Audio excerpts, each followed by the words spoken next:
The Siege of Bukhara in 1220 was one of the most pivotal and devastating events in the history of Central Asia. It marked a significant chapter in the Mongol conquests under Genghis Khan, showcasing the ruthless efficiency and brutality of the Mongol war machine.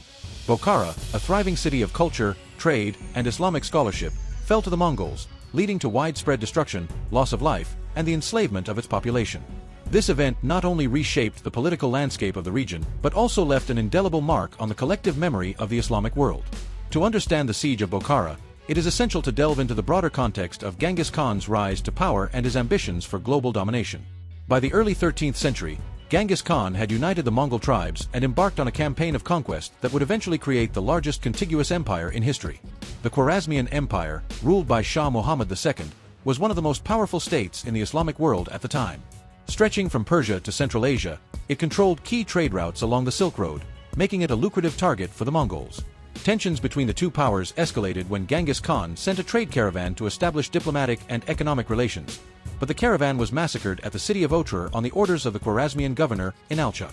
This act of defiance enraged Genghis Khan, who saw it as a grave insult to his authority. He vowed revenge and mobilized his forces for a full-scale invasion of the Khwarazmian Empire. The Siege of Bukhara was one of the first major engagements in this campaign. In 1219, Genghis Khan assembled a massive army, estimated to be between 100,000 and 150,000 strong, including Mongol warriors, Turkic allies, and Chinese engineers. The Mongol army was highly disciplined, mobile, and adept at siege warfare, thanks to their adoption of advanced Chinese siege engines and tactics. The campaign began with the capture of Otrar, where the massacre of the Mongol caravan had taken place.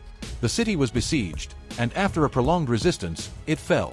The Mongols executed Inalchuq by pouring molten silver into his eyes and ears, a brutal punishment meant to serve as a warning to others who dared defy Genghis Khan.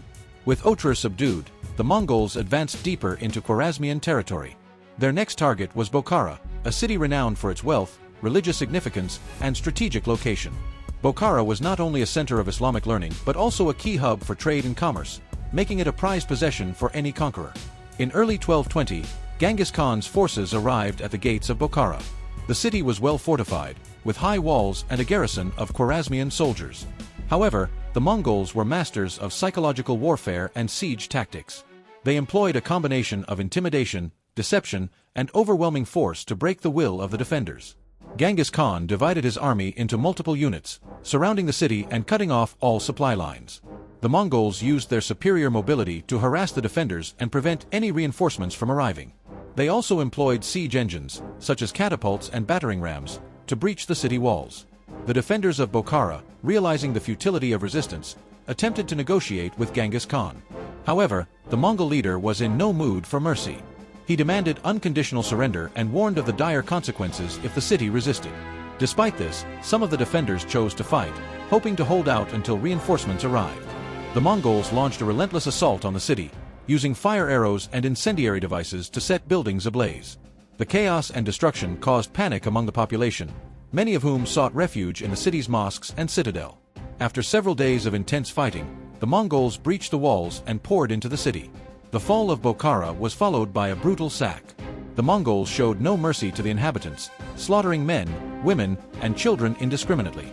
The city's mosques, libraries, and palaces were looted and burned, erasing centuries of cultural and intellectual heritage. The surviving population was rounded up and enslaved, with many being forced to march ahead of the Mongol army as human shields in future battles. Genghis Khan himself entered the city and delivered a chilling speech to the survivors. He reportedly declared, "I am the punishment of God. If you had not committed great sins, God would not have sent a punishment like me upon you." This statement underscored the Mongols' belief in their divine mandate to conquer and punish those who opposed them. The fall of Bukhara sent shockwaves throughout the Islamic world. The city, once a beacon of learning and prosperity, lay in ruins, its population decimated, and its treasures plundered. The siege of Bukhara marked the beginning of the end for the Khwarazmian Empire, which would soon collapse under the relentless onslaught of the Mongols. For Genghis Khan, the conquest of Bukhara was a strategic triumph. It demonstrated the effectiveness of his military tactics and solidified his reputation as a fearsome conqueror. The wealth and resources plundered from Bukhara fueled further Mongol campaigns, enabling them to expand their empire across Eurasia. The siege of Bukhara also had long-term consequences for the region. The destruction of cities like Bukhara and Samarkand led to a decline in urban centers and a shift in the cultural and economic dynamics of Central Asia. The Mongol conquests disrupted trade routes, caused widespread depopulation, and left a legacy of fear and devastation that would endure for generations. The siege of Bukhara in 1220 was a defining moment in the history of the Mongol Empire and the Islamic world. It exemplified the brutality and efficiency of Genghis Khan's military campaigns, while also highlighting the fragility of even the most prosperous and powerful civilizations in the face of overwhelming force. The fall of Bukhara serves as a stark reminder of the human cost of conquest and the enduring impact of historical events on the course of civilization.